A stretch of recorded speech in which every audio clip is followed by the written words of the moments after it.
We are talking about the future of social first customer care. So, social first customer care is how we take care of our customers through social, but it's not just customers, which we'll talk about, and how the importance of AI happens with customer care on social, but humans are even more important. So, first, let's actually take a step back. Let's go back in time to 2007. And you might have a fun blast from the past here on the screen, but 2007 was a really interesting year because this is when we got Facebook pages, advertising, Twitter, we got broadband and the cloud. And this is also when the first iPhone was released. So, what happened back in 2007 is that we were kind of like pushed forward into this whole digital transformation warp speed tunnel that we've been going through.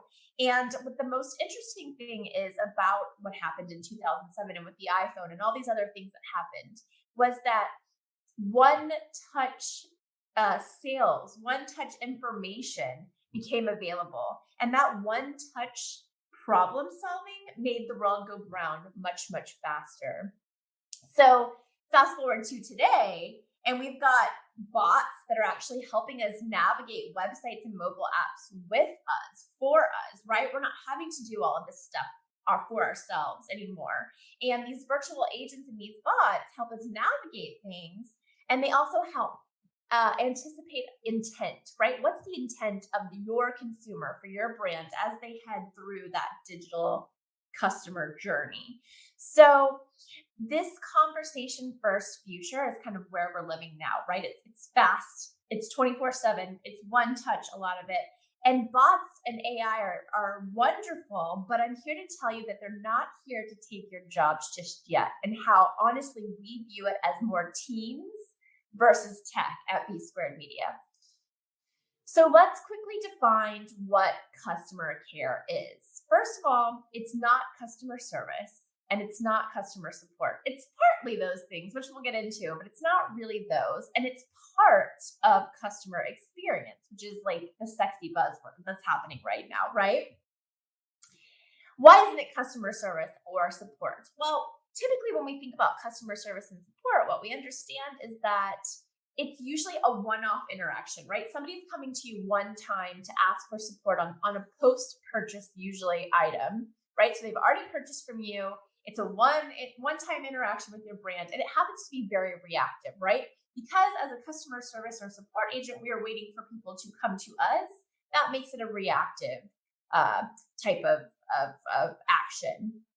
Now, if we talk about customer, whoops, oh, sorry, got click happy there. When we talk about customer experience, this is the sum of all of those touch points. So if we think about, again, we're talking about social. So when we think about the digital customer journey, right? Your website, your social sites, your landing pages, your ads, customer experience and the digital journey measures all those touch points that happened with your brand along that journey, both from pre-purchase all the way through to post-purchase. So we're talking loyalty and retention. It covers the emotional way people feel about your brand, the physical way they interact with your brand, and also the psychological connection that they have with your brand. So I also want you to realize that when we're talking about the digital customer experience, and when we talk about caring for those customers on social media, we're actually not just talking about customers, right? Because if we're talking about the whole entire customer journey, we're talking about a marketing initiative that both acquires and retains customers. And that's one of the only, this is one of the only initiatives that covers both of those things, right? We can help people make purchasing decisions in that pre-purchase area of the digital journey. And we can also help retain them and gain loyalty or build our community through retention and loyalty efforts through the digital journey. So customer care then is how well you take care of your customers and would-be customers throughout that entire digital journey. And in this particular case, we're talking about social media. So how far do you go to find the right solutions for people? Are you responding? Like, I'm still shocked at how many brands online just aren't responding when somebody reaches out to ask a question about a product, or whether they're, asking because they want to purchase or they've already purchased and they have a complaint. A lot of brands are still very quiet. And then what makes this proactive versus reactive is that we're actively listening to the conversations that are happening in that digital customer journey to understand the why and not just the what. So that makes it proactive. And we're proactive by using tools like social listening or artificial intelligence bots that can go out, listen to these conversations, and bring information back to us, which we'll get into as well today. Oh my gosh. Oh, I'm going backwards here. Here we go. Sorry. So customer care then is built on an emotional connection and steeped in love and loyalty. What we are trying to do with customer care and how we are defining customer care is all of those touch points along that digital customer journey, including social media, which we're talking about today, but trying to build that emotional connection with those touch points, having those conversations, because ultimately the customer is now defining the brand. So how they feel about your brand, the memories that interacting with your brand invokes with those people is how they're going to define their customer experience with you. So let's get into marketers, artificial intelligence, and what we call human-centered AI. And we're going to look at two different things. We're going to look at chatbots and social listening as they both help bolster our customer care efforts. So when we talk about artificial intelligence, the machines are great, right? I mean, you can't be mad at the machines, even though, yes, in some cases they are taking our jobs, but they do the heavy lifting. They have infinite patience. They go out and collect all of this data that we're asking them to look for. If humans had to do that, it would be like drinking through a fire hose, right? It would be impossible to go out and collect the kind of data that AI bots and tools collect for us, right? They also analyze it and we call it slice and dice it. They put it into all of these little like themes and buckets for us. Again, this would take a human team infinite amount of hours to get done. However, the machines are only bringing back that information and that data to us. It's up to humans to analyze the data. It's up to us to take that information that we're receiving about something and then create the creative solution to that pain point or to that why question that we're asking. And I'll get into more of that in our case studies that are coming up. And then we have chatbots, right? Chatbots, again, wonderful things. They, on the consumer side, can answer frequently asked questions literally 24/7 with 100% accuracy. This is amazing, right? They never need to sleep. They never need to eat. As long as they're programmed correctly, they answer the question right every single time, right? And on the brand side, they reduce human capital, they reduce team fatigue. Things are a little rough out there on social since the pandemic's been happening, and they don't get upset if they get called a 4-letter rough word. So, there's a lot of wonderful things that happen with chatbots. And, I think one of the biggest things that we see with chatbots is that they create an opportunity to not only reduce costs, but also to improve customer experience at the same time, right? They're a great extension to your human team. But as I said, I want you to think teams, not tech. So let's get into why people actually want to engage with bots, right? Why would you consider going to a bot before engaging with a human? Ubisoft, which is a large chatbot company, actually released this data here.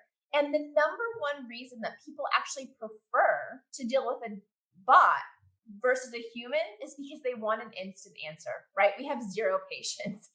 And we're of that one-click buying, right? We talked about that in the first slide. You click one time, you bought something. Apple Pay, it's all connected, right? It's like literally one click and done. So we have no patience to wait for things anymore.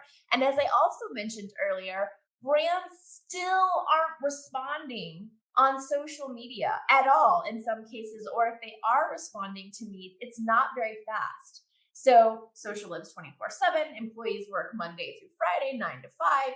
There's a real disconnect, like an inherent and fundamental problem with the way traditional companies operate and now with the way business happens on social media. So part of the reason why I think we're so interested in talking to a bot versus a human, almost 70% of us, as you can see, is because we just want an answer quickly.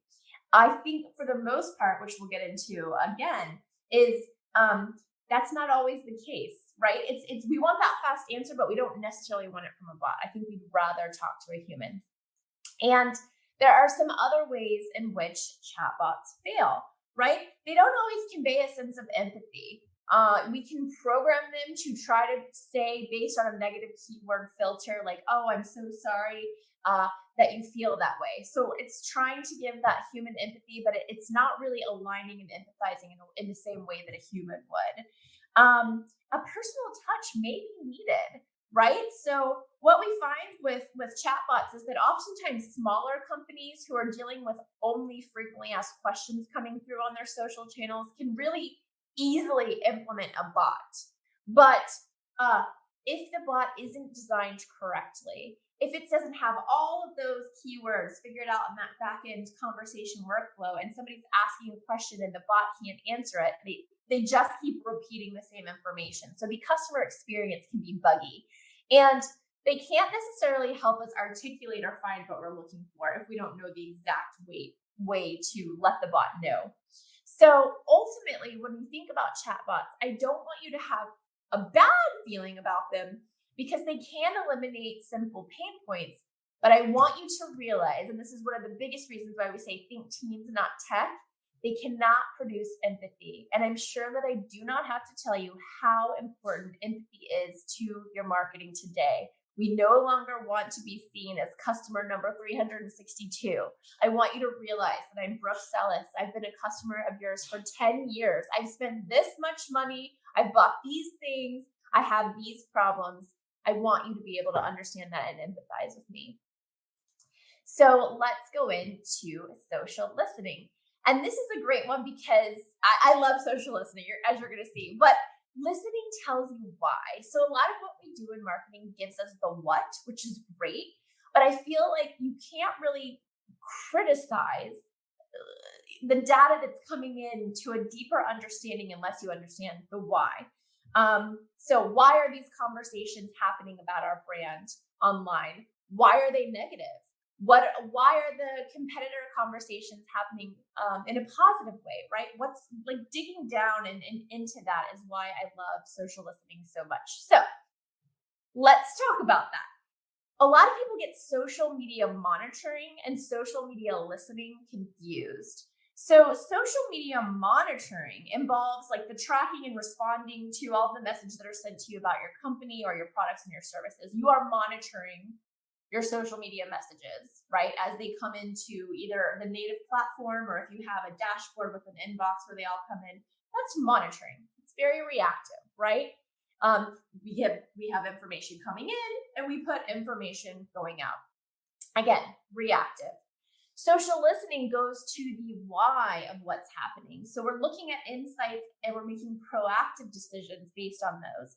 And not only are we looking at the conversations that are happening and what people are thinking and saying and some of the word clouds that are involved with some of these things, but we're also able to see when people aren't tagging or mentioning you when we use social listening. You would be surprised, first of all, how many people just get the name spelled wrong, the brand name spelled wrong, or the tag, if they're trying to tag you, they don't put it out there correctly. So you'd be missing that message. They're actually trying to tag you, but because they've done it incorrectly, they're not.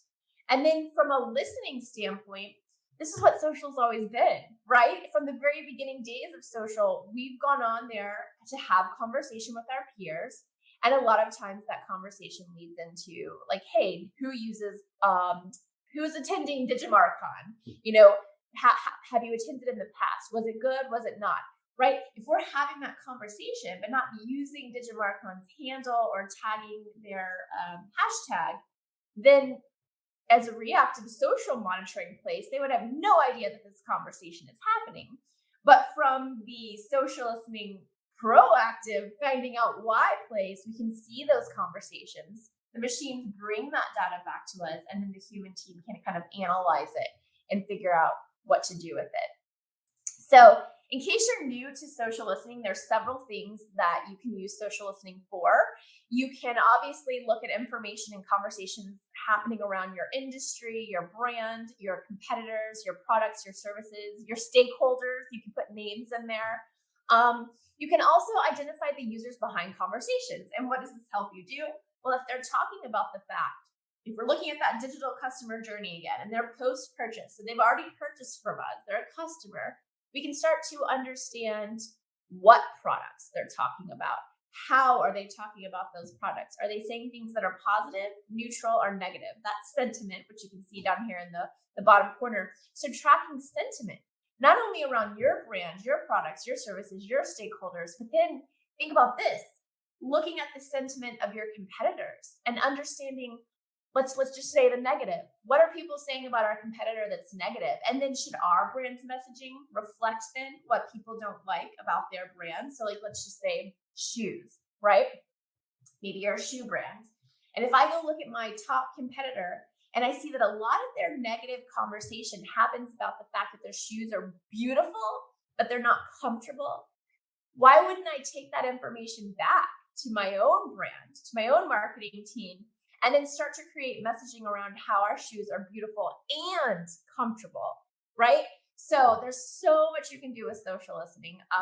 Besides audience, insights and analysis and demographics, you can actually look at specific campaigns too. So when you're releasing your holiday campaigns, right? We're coming up on a holiday season, you could actually go through and track through the hashtag and the names of that campaign or that product and service, the conversations that are happening.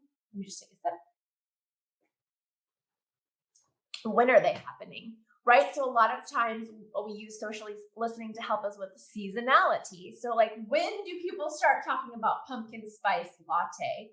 Maybe we release it in October, but if we see that people actually start talking about pumpkin spice latte at the end of August, early September, if we push our release date up earlier, seeing that we already know the trend of people talking about it is rising, we could get more sales out of that limited seasonal product. So there's so much you can do. And obviously, like I said, I get really excited about social listening, but you can also, just inform your targeting strategy, your content messaging, your product release. We had a client, which I'll show later in a case study, figure out where they wanted to open their next brick and mortar store as a jewelry client. And then she also figured out, using social listening, what kind of jewelry to go into production with next. So, along with polling your audience and just staying on top of those conversations that are happening, social listening can help you with so many different use cases inside of your business and then obviously with your marketing. So when we talk about social listening platforms or SLPs, they do the heavy lifting, like we talked about with machines, right? They have to discover, they have to think, they have to act. So they go out there, they find all these treasure troves of data, they bring it back to us, and they think themselves, right? The machine thinks themselves by learning, clustering that information, like I said, putting it into buckets, and then surfacing to the human, to me, the relevant themes, topics, audience segments, all of those kind of things that I'm looking for. However, we humans are still required to make decisions and act on that data that the SLPs find. So it's not a fully autonomous system, right? The tool is great. The machines are fantastic, but you still need really creative humans, even with social listening. I'm going to take another sip. Okie dokie. So if you haven't tried social listening yet, we showed that graphic by Sprout Social earlier. I use and love Sprout Social, but there's a few free entry ways you can try it out. Google Alerts, really simple. Sorry, I have a tickle in my throat. I keep having to take a sip. Google Alerts, totally free. If you have a Gmail account, you can set up a Google Alerts, put what you want in quotations. You can also use a Boolean search like B squared media and social media marketing in those quotes. It'll help you return some free Google Alerts for you. TalkWalker has a free level of service, and then it does have paid options as well. So I would definitely recommend at least checking out their free little like social or listening report that they return. And then there's Wario, Brandwatch. There's so many brands out there. My biggest piece of advice when searching for a social media listening tool is to figure out, what are you trying to achieve, right? what is the goal, either the business goal or the marketing goal that you're trying to achieve with that social listening tool. And then when you go through and you plan these demos with these tools, I want you to tell them what you're trying to achieve, what that goal is, and then make them show you on that demo how their tool can help you achieve that goal, right? So that would be my biggest advice for finding the tool that's going to best fit your needs, because there's a lot of them out there and they can be kind of sort of expensive. So let's get into the case studies really quick. These are some of our case studies that we've completed with B Squared Media, just kind of showing you what we've been talking about with real life studies. One thing I also want to mention too is, customers really just want very simple things. They want to be heard. They want to be able to ask you questions, and they want to feel noticed, right? They want to be recognized, especially when they're an advocate of your brand. And unfortunately, they want to be heard and responded to quickly. So response times are more critical than ever, which we kind of talked about earlier. But a lot of brands are still missing the boat. 42% of customers complaining on social media, which that's happening a lot these days, especially since the pandemic, expect a 60-minute response or less. On Twitter, some of the audience expects that to be 30 minutes. And then in other platforms, a lot of people expect that 30 minutes response time. And then people generally, for the most part, expect that same response time, that quick response time, to happen both on the nights and the weekends. So they don't care that your employees only work Monday through Friday, 9 to 5, right? One of the things you can do here too with bots to help is have a note of when your human team is available, and then have your bot work on nights and the weekends to answer questions. And if it can't answer a question, saying like, hey, our humans are sleeping right now, or it's the weekend, they're not here, they'll get back to you on Monday morning. Sorry, I still have a tickle. All right. So let's get into our case studies. One of the brands we work with is Brother International. You may know them as they do printers, sewing machines, label makers. And they came to us with that very common pain point of, our employees only work Monday through Friday. How can you help us with all of the digital journey and customer care support needs that we have? So we took over. We worked with them 7 days a week, 365 days a year, and we added more platforms because we have more team members. So the response times that they had went from over 20 hours to just under 40 minutes once we took over, which was a 3,000% increase. Those response times are all by humans. I just want to say, we do not use any bots with this particular brand, because the questions that they get are very complex. So a bot doesn't work in their situation.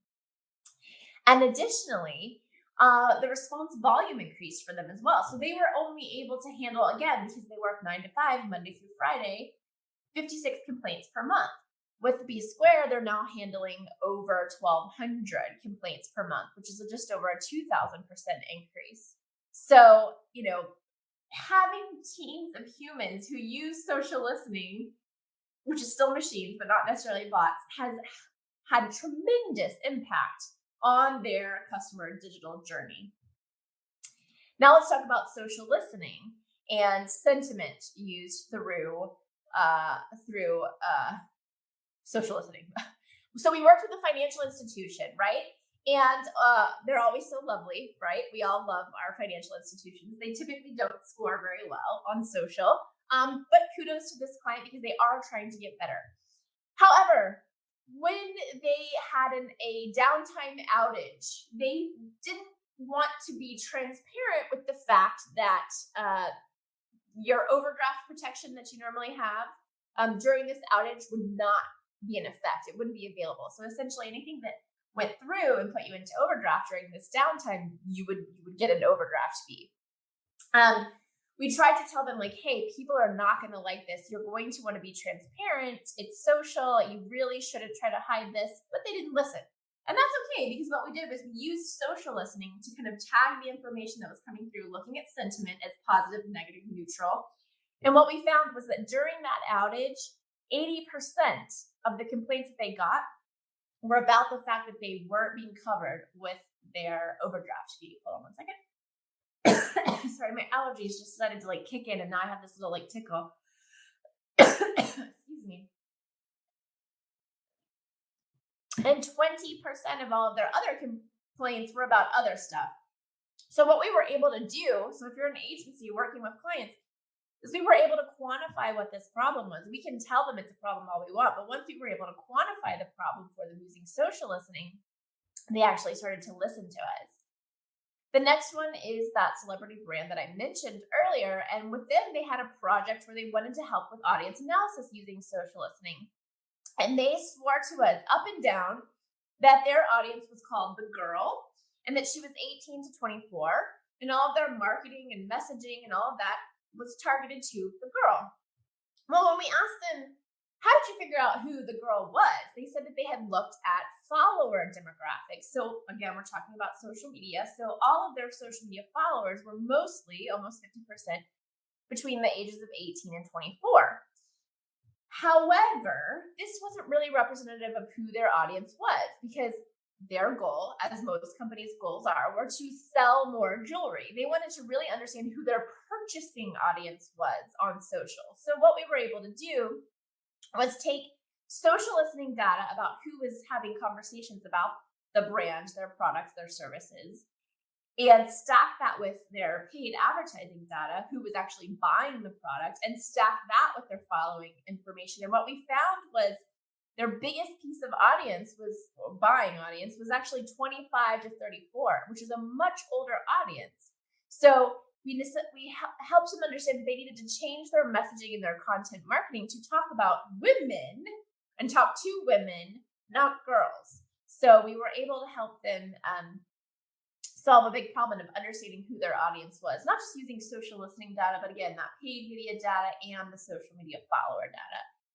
And then the last example I'll give you for sentiment is a global luxury appliance brand. And they released this very expensive coffee machine, and they were so excited because, it was very, very anticipated, this release. And all of a sudden, through social listening, we started to see that there was a lot of negative conversation happening around the machine. Oh no, the tool is bringing that information back to us. We dug in, like, what's negative? What's happening in these conversations? Over and over again, we started to see the word coffee filter pop up. And the conversation was essentially that these people who bought this really expensive machine couldn't figure out how to change their coffee filter. So again, the machine brought us this information. We were able to pinpoint the what, but how do we fix it? The machine's not going to tell you, oh, and here's how to fix it. You need the really smart humans to come up with a creative solution. So our creative solution was pretty simple. Why don't you create a video showing people how to change the coffee filter on this very expensive machine versus telling them? Because what the client said was, well, it's on page like 436 of the service manual. They can read about how to change it there. And we're like, no. Remember that whole patience thing? Nobody wants to flip to page 436 and figure out how to do this. So that video got created. It got put on the product page. Anytime somebody had a question about changing the coffee filter, we could obviously share that video, which is showing versus telling. And then what do you do when you have a problem with something? You go Google it. What shows up in Google? That video. So what we saw over a 6-month period after we put that piece of video out was that not only did negative sentiment go down, which is the green, but positive sentiment in the gray went up. And what we typically see when positive sentiment goes up is peer-to-peer recommendations. And what happens when peers recommend this very expensive coffee machine to other peers? We typically sell more coffee machines. So hopefully those case studies kind of showed you why social listening and other artificial intelligence tools and automations are great. But I hope you also learned why teams, not tech, are really important. So I'm going to leave you with 3 points to ponder. Customers of all ages are driving the digital experience. Yes, even older customers, especially now. The past 2 years almost now with the pandemic has pushed everyone online, including some of those older demographics who are kind of holding out. So everyone's living online, and a lot of people are living on social. Customer care should not be viewed as a cost center. It is central to customer experience. Don't forget, it covers that entire customer journey. So we're not just talking about post-purchase. We're talking about pre-purchase. So we're talking about acquisition, retention, and loyalty. And tell me what other marketing initiative can help you do all of that. There's very few out there that cover both pre and post purchase. So I really want you to think about putting this at the center of your marketing strategies in 2022. And finally, self-service and AI are growing rapidly. That's not going to change. It's not going to go away. They are going to get smarter and smarter. But knowledgeable humans are more important than ever, right? Think about live shopping, which is a new thing. What happens when you're live shopping? You want to talk to the sales representative, just like you would in the store. Like, does this look good on me? Is this the right kind of outfit for my shape? Who's there online having that conversation? A bot?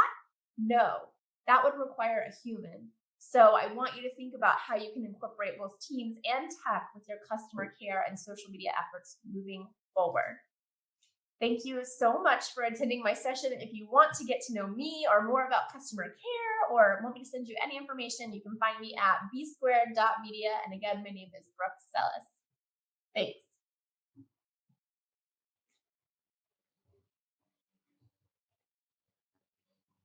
Um, and it sounds like Skynet is going to take over soon. But Yes, I mean it's coming. We can't, we can't evade the inevitable, but yes. do a better Well, marketing job until then. so something you said earlier intrigued my thoughts. You talked about an audience that a company that didn't know their audience well, and then they found out that it was a different age range. Mhm. How, I mean, have they not done any, or do you know what they did prior to that to figure out what they thought their audience was? Yeah, I mean they were smart about it. It's not it's nothing against them, but they were, they knew that social media was driving most of their purchases. They knew that their brand was trying to be a very social forward brand, right? I can't mention my name because of a non-disclosure agreement, but she's a Say it. celebrity. Say it. She's a celebrity and she started this jewelry line. She's very savvy with social, but how they came up with who their audience was, right? And it was on a broad sense, was just looking at social media follower data, which did tell them that the majority of their followers on social Mhm. was that 18 to 24 group or the girl, right? But we wanted to help them understand, okay, that's fantastic that they're following, but who's actually buying? Who's talking about your brand, right? That peer to Mhm. peer recommendation, which is so important on social. That was where we went in and stacked the follower data with the purchase data with the listening data, so that like conversational data, and that social intelligence all stacked together showed us that the actual audience was much older. So to speak directly to that audience and to hopefully get more purchases going, they kind of needed to revamp their messaging to skew older. And she's married, she has children, she's a businesswoman. So we were like, look, this is a layup for you, right? You're going to be able to connect with people on that emotional level just by sharing things that are already true. So it wasn't Mhm. difficult. We just kind of wanted to shift their thinking into a little bit Yeah. deeper areas on the data. Well, I just think it's really interesting because so many people are chasing still a lot of the vanity metrics, but then they don't really look at where it is driving business. And I think that's great to look at it leveraging it. So I also wanted to offer you this. Um, Oh, thank you. Yes. Oh my God. I okay. had this. I just got the biggest tickle in my throat. I'm so sorry, but it's like Well, allergy and season all for year for me. yeah, so for people that don't know, I've been over. They invited me over for dinner, Brooke and her husband, and they have wallpapered their entire house with B Squared Media on there. So Yeah. nice, nice plug. So, well, thank you very much, Brooke. Fantastic presentation. And again, if anybody wants to get in touch with Brooke, there she is. Follow on all our social media channels. And very much appreciate your time today, Brooke. Thank you so much for having me. And like I said, if you have any questions, reach out. Kenneth can tell you I'm actually this nice in real life.